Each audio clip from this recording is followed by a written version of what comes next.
मिलकर कोई विचार करते हैं तब पता चलता है कि ऐसा नहीं, ऐसा होना चाहिए। और हमारे उस दायित्व का जो बोध हमने अपने दिमाग में बैठा रखा है उसमें थोड़ी निखार आता है, थोड़ा निखार आता है। इसलिए ऐसे कार्यक्रम में आप पधारे, आपका हार्दिक स्वागत है। और एक परिवार है हमारा समाज, हमारा पूरा समाज एक परिवार है। और एक परिवार सुखी कब रह सकता है? परिवार सुखी कब रहता है जब परिवार लोग दूसरों को सुखी रखने का प्रयास करें। और परिवार में लोग अपने आप को सुखी रखने का प्रयास शुरू कर देंगे तो परिवार कभी सुखी नहीं रहेगा, उसमें संकट आएंगे, तकलीफ आएगी। और प्रताप फाउंडेशन जिस बैकग्राउंड की बात कर रहा है, राजनीति की बात कर रहा है, राजनीति में तो ये बीमारी बहुत ही ज़्यादा है। पर्टिकुलरली प्रतिस्पर्धा हर एक में है, होनी चाहिए, लेकिन एक परिवार की तरह मानकर इस समाज को मेरा परिवार है, मैं इस परिवार को सुखी बनाना चाहता हूँ, ये मानकर अगर हम प्रतिस्पर्धा करें तो देख लेंगे कि मेरी बजाय अगर इसको ये मौका मिले तो ज़्यादा अच्छा है, इसको आगे बढ़ाया जाए तो ज़्यादा अच्छा है। ज़्यादातर शिकायतें आती है कि जो आगे बढ़ गए वो अपने क्षेत्र में किसी दूसरे को पनपने नहीं देते। तब ये क्या प्रतिस्पर्धा है? उससे प्रतिस्पर्धा कर रहे हो, प्रतिस्पर्धा अपने दुश्मन से करो, जो आपके खिलाफ विचार रखता है उससे करो। और तब आपकी प्रतिस्पर्धा आपके जो समाज के दूसरे लोग हैं, आपके परिवार के दूसरे लोग हैं, उनको आपकी तरफ से एक भेंट होगी और वो आपकी मदद करने को भी तैयार हो जाएंगे। इसलिए ये जो प्रतिस्पर्धा है उसमें अगर कुछ नुकसान होता है तो केवल आपका नहीं होता है। आप इस समाज की संपत्ति हैं, आज इस समाज के अग्रणी हैं और आपका नुकसान समाज का नुकसान है। इसलिए अपने आप को इस तरह से ढालने का प्रयास करो कि हमको मिलकर इस समाज को आगे ले जाना है। केवल मेरे को आगे नहीं ले जाना है, इस समाज को आगे ले जाना है। और उसके लिए अगर हम प्रयास करेंगे तो जो हमारे आप सब लोग राजनेता हो, कुछ लोग पहले बन चुके, कुछ आज बने हुए हैं, कुछ लोग बनने की तैयारी में है, सब राजनेता के लाइन में चलने वाले हो, वो सब अगर इस प्रकार का विचार रखकर चलेंगे तो इस समाज में कभी कमी नहीं आएगी। अभी पहले जब सारी चर्चाएं हो रही थी तब यही तो हो रहा था ना, वो ऐसा होना चाहिए, ऐसा होना चाहिए। हमारे को टिकट क्यों नहीं मिलती है? कौन देगा आपको टिकट? जब आपके पास शक्ति नहीं है तो, आपका परिवार एक नहीं है तो कौन देगा टिकट? उस परिवार को एक बनाए, हमारी शक्ति को प्रदर्शित करें, तब आपको टिकट देंगे, वरना आपको टिकट दे देंगे। तो पिछली बार जब मीटिंग बुलाई थी नए जीते हुए विधायकों की, उसमें ये तय किया था कि आप सब लोग मिलकर चीफ मिनिस्टर से मिलकर ये तय करवाएंगे कि EWS में जो केंद्रीय नौकरियों के लिए जो सरलीकरण नहीं हुआ है वो होना चाहिए। और सामूहिक रूप से जाएंगे, आप नहीं गए। वो दायित्व बहुत करवाने के लिए आपको बार बार याद करवा रहे हैं कि आपका दायित्व बनता है। आप 200 की संख्या में 20 आदमी है, बहुत बड़ी संख्या होती है। 20 आदमी सरकार बदल भी सकते हैं और सरकार बना भी सकते हैं, इसलिए एक ताकत है। लेकिन उस ताकत को इस समाज के लिए काम में लो, सब मिलकर वहाँ पहुँचिए, उनको कहिए कि आप हमको साथ लेके चलो, हम प्राइम मिनिस्टर से जाके मिलते हैं, क्या हो रही है, दिक्कत क्या हो रही है, क्यों नहीं होता ये सब किया जा सकता था, लेकिन हुआ नहीं। ऐसा क्यों नहीं हुआ? क्योंकि आपकी खुद की शक्ति कमजोर है। आप लोग सब एक नहीं हो अभी भी। अगर आप 20 के 20 एक हो जाओ तो कैसे नहीं मार पड़ेगी? जरूर मार पड़ेगी। लेकिन हम क्योंकि कमजोर दिख रहे हैं इसलिए लोग हमारे ऊपर अटैक करते हैं। उस कमजोरी को मिटाने का दायित्व आपका है। इस दायित्व को समझें और इस दायित्व को निभाने का प्रयास करें। हम विधानसभा चुनाव में हमने खुलकर भाजपा का सपोर्ट किया। क्यों किया? क्योंकि जब से चुनाव शुरू हुए हैं तब से ही हमारी मानसिकता, समाज की मानसिकता बनी हुई है कि कांग्रेस हमारा दुश्मन है और इसलिए हम कांग्रेस के विरुद्ध जो भी आते हैं उसमें तैयार हो जाते हैं।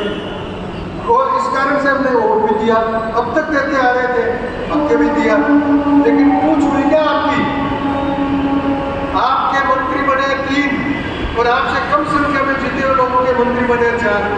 कुछ हुई है क्या आपकी? आपके मंत्री को वित्त मंत्रालय दिया है और उसमें से क्या क्या चीजें छीन ली? इनके पास क्यों नहीं है वो? ये आपकी ताकत कमजोर है, इसलिए ऐसा हो रहा है। आपकी ताकत मजबूत बनेगी तब जाकर समाज का काम होगा और समाज को भी विश्वास जमेगा, और समाज का विश्वास जमेगा तो समाज आपके साथ खड़ा है। समाज के बिना आप जीत नहीं सकते, और वो समाज उम्मीद करता है कि आप अपनी ताकत से हमारे काम नहीं करो। समाज की ये अपेक्षा है, इसलिए ईडब्ल्यूएस वाला काम है वो करवाना है। इसके अलावा ये सरकार हमें नियुक्ति नहीं दे रही है, हमारे काम नहीं हो रहे, ईडब्ल्यूएस का काम नहीं कर रही है। हमारे इतिहास का विकृतीकरण करने में आरएसएस के लोग मदद कर रहे हैं। क्यों हमारी आवाज नहीं उठती है? क्या हमारे इतिहास को बिगाड़ के रख देंगे वो? और आज तो मेरे सुनने में आया है कि महाराणा प्रताप तक को भी अब गुजर कहते हैं हमारे। क्या हो रहा है ये? और क्यों चुप हो आप लोग? क्यों नहीं बात करते हो इस बात के लिए? ये आपका दायित्व है। इस दायित्व को निभाकर आप मजबूत बनेंगे तो समाज भी आपके साथ मजबूती के साथ खड़ा होगा।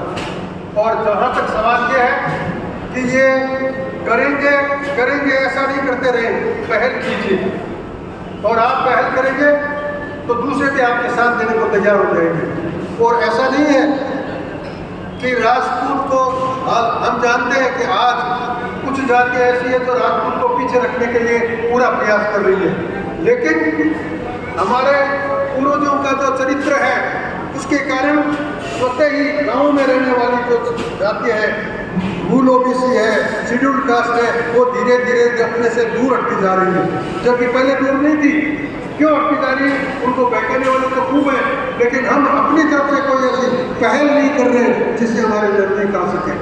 हमने शेड्यूल्ड कास्ट के चिंतक राजस्थान में हैं, उनको बुलाया यहाँ, दिन भर में रखा, दिन भर बातचीत के साथ में भोजन किया। आपकी क्या शिकायत हो वो बताओ, हमारी क्या शिकायत हो भी सुनो। और धीरे धीरे उनके समझ में आई कि हम तो काम सब आप करते हैं, लेकिन उन्होंने एक बात और बढ़िया बताई कि हमने भीलवाड़ा इधर 4-5 जिलों का एक सर्वे करवाया था।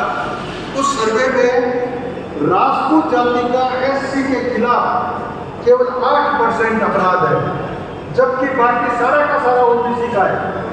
और वो 8% भी ऐसा है कि जाके बॉडी से नीचे उतार दिया और मुंह स्थान के घर में जाके बैठ गए, इससे ज़्यादा कुछ नहीं करते। उन पर तो मुकदमा चलता है और हमारी चोरियों को उठा ले जाते हैं, हमें तंग करते हैं, हमें मारते हैं, पीटते हैं। उन्हीं का एक आदमी आता है, पकड़ के लाता है, देखो कैसा बेईमान है, इसे गलत काम करता है, और हम माफ कर देते हैं, बात खत्म हो जाती है। तो ये तरीके हमको सीखने पड़ेंगे कि हम क्यों करें उनके साथ, क्यों उनके साथ बैठ के बात नहीं कर सकते। अभी जब यहाँ हीरक जयंती का कार्यक्रम हुआ था तो जितने भी शेड्यूल्ड कास्ट के लोग वहाँ बुआरी झाड़ी करने में, यहाँ बुआरी झाड़ी करने में जो लगे हुए थे, उनको सबको बुला के साथ बैठा के खाना खिलाया। न्यूज बन गई, पूरे समाज में बात फैल गई। नजदीक आने की कोशिश करते हैं कि हमारी कोई रक्षा कर सकता है या हमें कोई नजदीक लेकर अपने छाती से चिपका सकता है, तो रात को जाती है। मुसलमानों को बुलाया, मुसलमानों के साथ भी वही किया, उन्होंने भी वैसे ही दिखाया। और एक पर्टिकुलर जिले में हमारे जो दुश्मन माने जाते हैं उन जाटों को भी बुलाया, और उनके भी समझ में आई कि राजपूत जाति जैसा हम सोचते हैं या जैसा दुष्प्रचार करते हैं वैसे लोग नहीं है। समय लगेगा, एकदम बदल नहीं जाएंगे, लेकिन ये प्रयास तो हमारा होना चाहिए, ये भाव तो हमारा होना चाहिए। 36 कौम की बात करने से बात नहीं पार पड़ती, 36 कौम के साथ ऐसा व्यवहार भी करना पड़ेगा। मैं जहाँ रहता हूँ उस बिल्डिंग में जो बुआरी निकालता है, मैं रोज उससे, जब मैं यहाँ आने की कोशिश करता हूँ वो कुछ न कुछ काम करता मिलता है। रोज उसके समाचार पूछता हूँ, उसका बच्चा बीमार उसके बारे में पूछता हूँ, वो तेरी क्या मदद होती है। वो पूरी बिल्डिंग के सब लोगों के बजाय वो मेरे पास आके खड़ा होता है। क्या कहता हूँ मैं, कुछ दे थोड़ा ही दिया मैंने, लेकिन बात करने से भी गए क्या, उसके प्रति सद्भावना रखने से भी गए क्या। ये सब कार्य हम करेंगे तो निश्चित रूप से हमारा दायित्व बहुत मजबूत बनेगा, और मजबूत बनेगा तो समाज भी मजबूत बनेगा। समाज आज भी मजबूत है, लेकिन देखता है कि ऊपर से कोई गाइड करने वाला नहीं, ऊपर से कोई मेरी मदद करने वाला नहीं, कहाँ जाऊँ मैं, और दिक्कत होती है। और आज ऐसी स्थिति आती है रोज कुछ न कुछ, पता नहीं आपके पास क्यों नहीं आते हैं, विधायकों के पास जाना चाहिए, जाते होंगे, आपके क्षेत्र के लोग जाते होंगे, हमारे पास लगभग रोज दो तीन आदमी ऐसे आते हैं जिनको इस राज्य से शिकायत है, आज की सरकार से शिकायत है। लेकिन क्या करें, हम किससे कहें? आप लोग अगर एकजुट होकर बैठे दिखते हो तो हम आपके पास कोई एक आदमी तय कर दो, उसके पास भेजेंगे, आप पहुंचाइए सरकार में, काम होगा। लेकिन ये समझ आनी चाहिए कि मैं समाज के लिए हूँ, समाज ने मेरे को जिताया है, समाज के प्रति मेरा दायित्व है, मेरी जीत का श्रेय उसको है, मेरा कुछ काम नहीं है इसमें। और ऐसा समझ कर अगर अपन काम करेंगे तो पार पड़ेगी। राव साहब के चुनाव की बात आई, जोटवाड़ा इतने कम वोटों से क्यों जीते? केवल जोटवाड़ा, बाकी सब जगह सिंचाई में वो पीछे रह गए हो, केवल जोटवाड़ा अगर मजबूत रहता और हम सब लोग मजबूत रहते तो कम से कम 25-30 हजार से वोटों से जीतते। लेकिन उस समय कमी थी, किसी के साथ लग गए, किसी ने मेहनत नहीं की, कोई चुपचाप बैठ गए, कुछ लोगों की आदत खराब हो गई क्योंकि पहले कुछ लोग ऐसे आ गए थे जिन्होंने पैसे बांटे। तो ये समाज की बात है क्या? पैसों के लिए तरसेंगे कि कोई भी कैंडिडेट आएगा उससे पैसे मांगेंगे? ये सब बातें राजपूत जाति के जो ये, वैसे तो ये पूरा लोकतंत्र ही बिगड़ा हुआ है, केवल हमारे समाज की कमियां नहीं है, सब में ऐसी आदत है। लेकिन इस बिगड़े हुए लोकतंत्र में किस तरह से हम सुधार करके अपनी शक्ति को मजबूत बना सकते हैं, वो प्रयास हमको करना है। वो आप अपने दायित्व को समझे, समाज अपने दायित्व को समझेगा, और जब हमारी मिलकर एक शक्ति बन जाएगी तब जाकर हम किसी के सामने आंख दिखा करके हमारे काम करवा सकते हैं। और फिर किसकी हिम्मत है कि ईडब्ल्यूएस में वो सरलीकरण नहीं करें? कैसे हो सकता है? किसकी हिम्मत है कि कोई हमारे इतिहास में इंद्री उठाए, इसको बिगाड़ने का प्रयास करे? वो कर रहा था यूपी में, आदित्यनाथ जी ने नहीं होने दिया क्योंकि हिम्मत वाला आदमी था। हम यहाँ क्यों कमजोर बने बैठे हैं? इसलिए ये दायित्व बहुत बनाने के लिए कि पूरा समाज, राजस्थान के हर जिले से आए हुए लोग बैठे हैं, ये सब आपका सम्मान करते हैं, आपके साथ खड़े हैं, मुसीबत आने पर आपके साथ खड़े रहेंगे।